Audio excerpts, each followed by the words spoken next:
Oi, gente, tudo bem? Tô tentando gravar um vídeo pra vocês já faz algum tempo. E pra variar, eu tô com erro da imagem e do som. Quem acompanhou os meus vídeos anteriores sabe que isso sempre acontece comigo. Eu realmente preciso arrumar um outro jeito de fazer vídeo. Preciso aprender uma outra forma. Hoje eu queria dividir com vocês um estudo de um artigo que eu li semana passada na minha aula de inglês, na minha aula de preparação de mestrado aqui, e que tem muito a ver com a nossa temática. Ele fala sobre pressão social e percepção. O artigo está todo em inglês, então eu fiz algumas anotações e vou falando para vocês parágrafo por parágrafo, tá? Vou pedir que vocês parem de fazer tudo que estão fazendo agora. Se estiver com a TV ligada, desliga. Vamos focar aqui no vídeo e vamos prestar atenção. Vamos realmente fazer como um exercício, como se vocês estivessem fazendo parte do experimento. Acho que vai ser bacana, tá bom? Vamos lá. Então, o experimento chama um estudo de conformidade. E o que seria conformidade? Conformidade seria você concordar com alguma coisa, mesmo quando a sua opinião é contrária a isso. Então, é bem aquela questão de você se conforma, tá? Você acaba, ok, eu concordo, tá bom, mas a sua opinião não é essa. E por alguma razão você acaba cedendo, tá? Vou falar mais sobre isso ao longo do estudo e vai ficar mais claro para vocês. Então, imagina uma situação, você foi convidado para fazer parte de um experimento de psicologia. Você chega no lugar, na data e horário que foi combinado, e tem você e mais 7 pessoas sentadas numa mesa. Aí chega o dono do experimento e apresenta para vocês 2 cartões, que eu já vou mostrar aqui para vocês, e diz que o estudo é sobre julgamentos visuais das pessoas, tá? Ele apresenta essa imagem aqui para vocês, tá? Imagina que tá dividido em 2 cartões. Aqui exatamente onde está essa seta, a gente divide em 2 cartões. Do lado esquerdo tem uma coluna e do lado direito tem 3 colunas. E elas estão com as letras A, B e C. A pergunta é simples. Ele quer saber qual das colunas da direita que tem a mesma altura da coluna da esquerda. Então, vamos lá, vou pedir para vocês responderem. É óbvio, né? É uma questão fácil. Então, você pensa na hora que é a letra A. Só que o que acontece? Você é o último a responder esse experimento. As outras pessoas, as outras 7 pessoas que estão sentadas com você, respondem antes e elas respondem B. E esse é só o primeiro cartão do experimento. Depois tem uma sequência. A questão é sempre sobre a altura da coluna. Sempre tem uma do lado esquerdo e outras do lado e outras 3 do lado direito. E você tem que dizer qual é a altura que está relacionada, qual é a que tem a mesma altura. De novo, o grupo sempre responde a errada e você é o último a responder. E agora eu te pergunto, se você está nessa situação, são 7 pessoas sentadas numa mesa, o dono do experimento te faz uma pergunta que para você é óbvia a resposta, o grupo todo deu uma resposta diferente da sua, a sua opinião é diferente, você expressa a sua opinião ou você acaba concordando com o grupo? Vamos ser sinceros, aproveitem que ninguém está ouvindo vocês, nem eu, e respondam o que vocês fariam. Olha só. A resposta do experimento que foi encontrado é de 50 pessoas, de 50 sujeitos avaliados, assim como eu estou fazendo agora com vocês, 37, pelo menos uma vez, concordaram com o grupo, mesmo sabendo que a resposta do grupo estava errada, mesmo tendo certeza que a resposta deles estava certa. Desses 50, pelo menos 14 deles concordaram em mais de 6 vezes de 12 tentativas. Então, mais do que a metade. Quando eles foram questionados sobre a razão para concordarem, a razão da maioria era medo de ser ridicularizado. Então, se o grupo todo tem uma opinião e eu tenho uma opinião distinta daquela, eu tenho uma resposta distinta daquela, eu tenho medo de me colocar, eu tenho receio de ser ridicularizado, receio da consequência de ser diferente. E a outra razão que eles deram foi acreditar que o grupo estava correto. Por mais que você olhe e fale, meu Deus, a minha resposta é óbvia e está correta, se todo mundo está dizendo outra coisa, por algum motivo o grupo está certo, tá? Quando esse estudo foi atualizado, eles acrescentaram um outro experimento. Desculpa, um outro procedimento. O outro procedimento seria: o grupo todo iria responder verbalmente, né? Iria responder em voz alta, e você precisaria apenas escrever em um papel e o grupo não teria acesso a esse papel.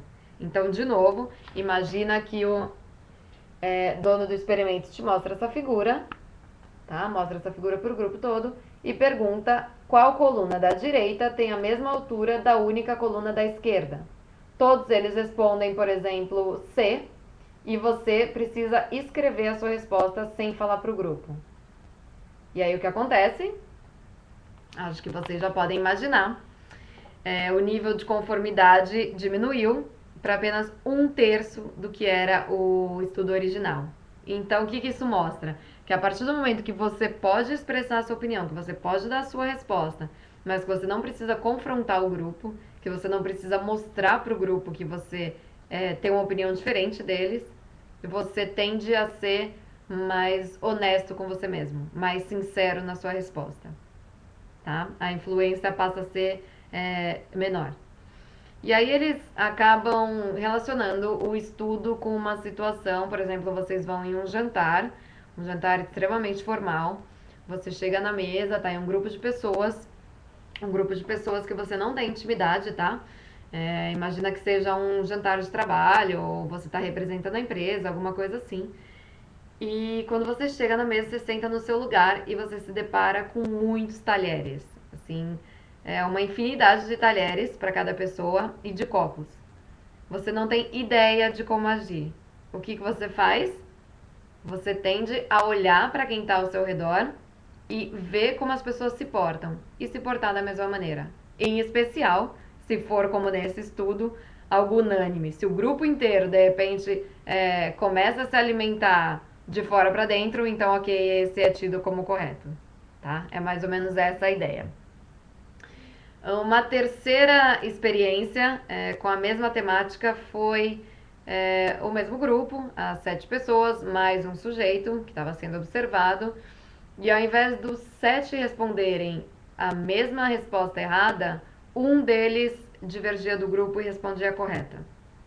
E aí o que acontece? Você sente que você tem um aliado, né? Então, quando perguntaram o porquê que a pessoa tomou a coragem de realmente falar o que ela achava e qual era a opinião dela, qual era a resposta dela, tiveram 3 razões. A primeira delas foi realmente experienciar isso. Foi ter a experiência da pessoa que respondeu antes dele e respondeu a mesma opinião que ele tinha, não foi ridicularizada pelo grupo. Então a pessoa se mostrou diferente e não teve consequência negativa. Então você toma coragem e também se expressa. A segunda razão seria: se tem uma pessoa naquele grupo que pensa como você, então isso te dá mais certeza de que o grupo pode estar errado. E a terceira seria uma pressão social dividida. Então, antes você tinha a pressão de 7 pessoas dizendo uma coisa e você querendo dizer o contrário e tendo que tomar coragem para isso. Agora você tem, de repente, 5 ou 6 pessoas dizendo uma coisa e uma ou duas que concordam com você, antes mesmo de você dar a resposta, né? Só você sabe que concordam com você.